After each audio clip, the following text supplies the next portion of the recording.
Hey guys, welcome to Full Street Beats. Yeah, look at this. I'm cleaning her up. Why? Because I play it all the time. You guys don't know what this is yet. This is the Jaymz Tempest. And this, my friends, is my favorite guitar.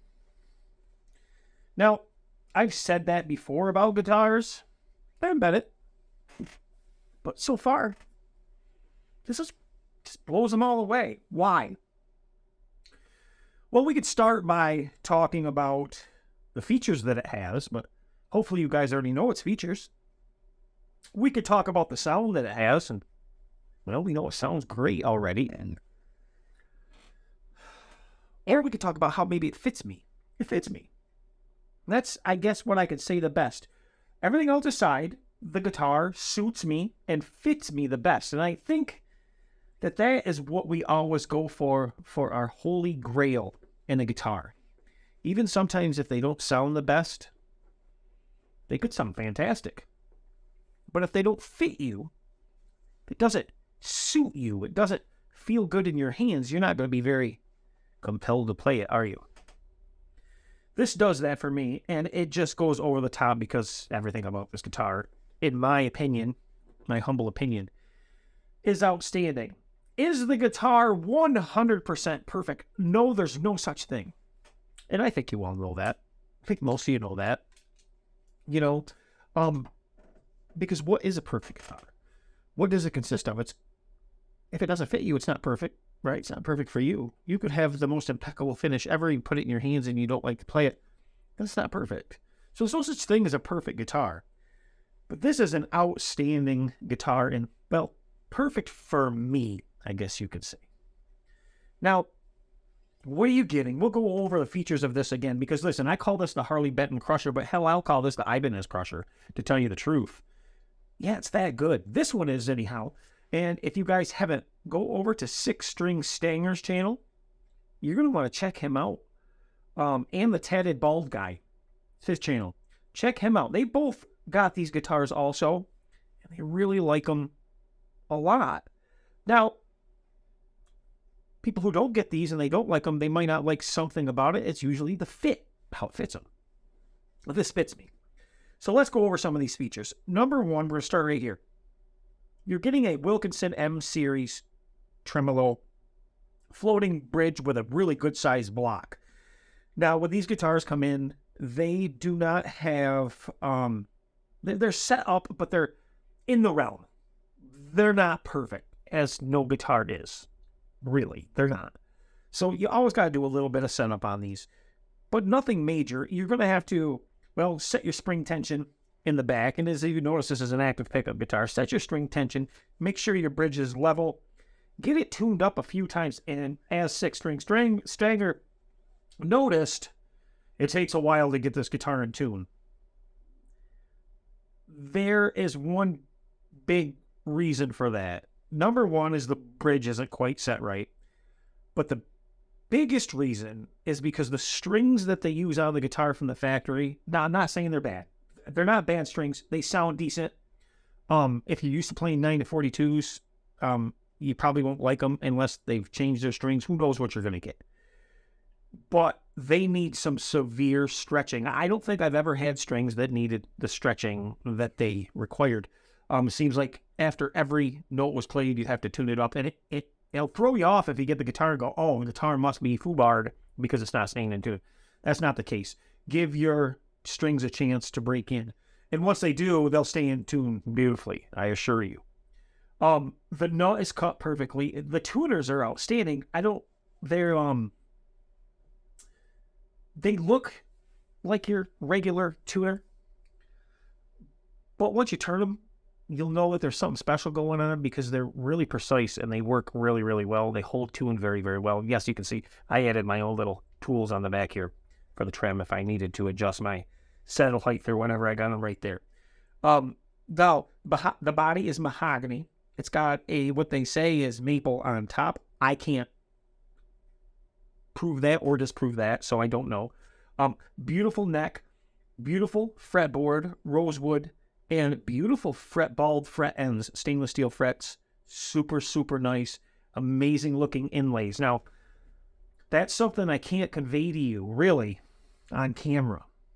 But the inlays, they do look good. I'm sure you know they look good already. But when you're playing this, the acquisition that your eyes pick up from these fret markers looking down makes it a breeze to play.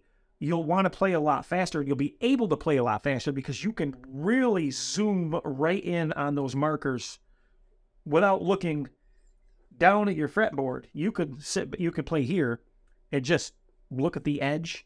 It's not like the little dots where they're kind of confusing. These stand right out. Good indication. My finger goes here. Boom. My finger go here. Boom. It works so cool. I don't think I've ever had a fretboard that on the edge that stood out like this one does. So that's fantastic. It does stay in tune with these pickups. Let's talk about these pickups for a second. Now, we're going to get around to playing this here in a second, and I'm not going to go through a big rigmarole of going crazy to give you like the best sound out of my DAW that I can give you, because that's kind of cheating, right? What will this guitar sound like? What if I plug it in, throw in a quick amp sum, and just rip it? And that's about to be what we're going to do here. We're going to throw on an amp sim. I'm going to throw on a backing track, and I'm just going to play it. I haven't heard the backing track. I take that back. I heard it, half of it this morning, and I said, we'll take that when I threw it in the DAW. But we're just going to play to it real quick. Hopefully I can get it on first, second, third take. But we're not going to overdo it, overemphasize nothing. So I'm going to give you a generic sound of, if you set this to an 80s rock setting, an 80s metal sound, and played it, what it's going to sound like. Now, these pickups are really, really good. I can sit right directly in front of these amps and play through these with these active pickups and get that much feedback. So they're really nice pickups, and they sound amazing. Now, are they everybody's cup of tea? Probably not. But if you're doing metal or 80s metal, hell, man, I'd even put with the blues with this thing. It sounds so good. I think they're very versatile personally. And I think they have a tone that is kind of, you listen to it and you go, wow. And it'll hang a note, man. And the sustain is amazing. It's just a great, great guitar. I don't think I can rave enough about it. Out of all the Harley Bentons that have been here, all the Epiphones, hell, even the Gibsons, which are now gone, this is the best. Man, this is going to piss people off. This is the best. Well, how can it be? Because it goes against, we got a video rendering in the back. It goes against everybody's mindset, their belief system, that you can have a guitar that is $200 that will compete with guitars that are, well, $8, $9, $1,000 or more. And you can't. I mean, this guitar is ready to rock and roll out of the box. All you got to do is wait for it to get in tune because of the strings, and you can take it and gig it. Bye, Mom, going to the show. And this will do it. It's amazing. So I just grabbed this thing off the wall. It's kind of been sitting here for a few days, maybe 4 or 5 days. And without me touching it, I come over, and the thing's in tune. I'm not going to bother to it. I got my tuner over here, but I just, to the ear, it's in tune. I'm going to play it just the way it is, and let's see if it works. A 3-way switch works really great, too. Very positive. Would I change anything about this guitar? Personally, me, I wouldn't change anything. But Leo, James, if you're watching, I got a really good idea, because there is a turnoff to this guitar for a lot of people. The reason they don't buy it, and that's this right here, the glossy neck. Because most people assume that a glossy neck's not going to be a fast neck, and that is a correct assumption. If it's glossy, it's going to slow you down a little bit on the neck, for sure. Now, is this one slow? No, not by any means, whatever they got going on here. It is. It's not like sometimes when you're playing the Gibson and you go down the neck and go, the brakes come on. No, not like that with this at all. I haven't noticed any issues with it.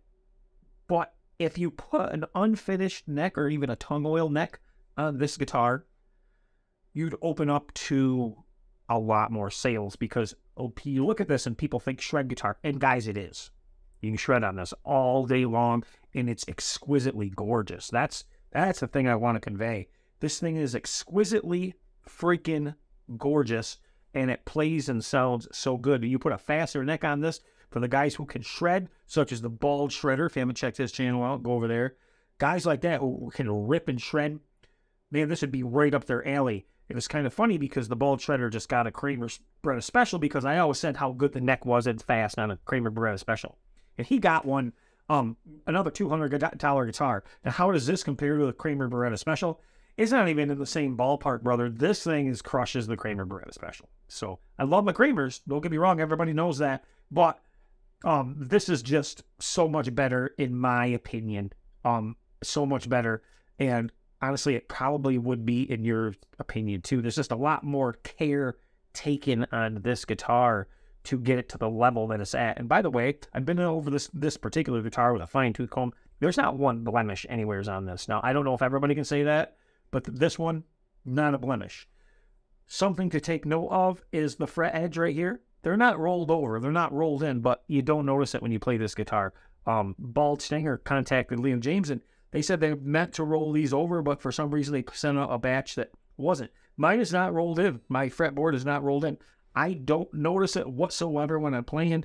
As a matter of fact, I think I like it this way. It gives me just that much more bend room with my strings on my high and low E. So I'm all for it. Unless, I'm not grabbing it and trying to rip up and down and, cut my hand anyhow, but it never would do that. It's a beautiful fretboard. I have no complaints with this guitar. Zero, personally. So I hope that sums it up for you guys. Pots in it? Yeah, small pots. Small pots in it. Your ears can't tell the difference. Anyhow, if somebody says that they do tell the difference, or they tell you they can't tell the difference, they're full of dog shit. They don't know that difference of the pots. I challenge anybody to grab a guitar and go, that's got small pots, or that's got big pots. Because they can't tell. The only way they're going to tell is if they open it up and look at it. If they do their job, they fade in and out nicely. There's no grit. There's no nothing. They work beautifully. I have zero issues. Get yourself a Leo James. No, I'm not affiliated in any way, although I do have an affiliate link through Amazon. And if you want to get one of these, go through Amazon, $200. And the link will be in the description below. Check them out. If not, go someplace else. Get something else. I don't care. But always remember, it's rock and roll that makes the world go round and round. Round and round. Peace. Bye. Second take, recording in 3, 2, 1, and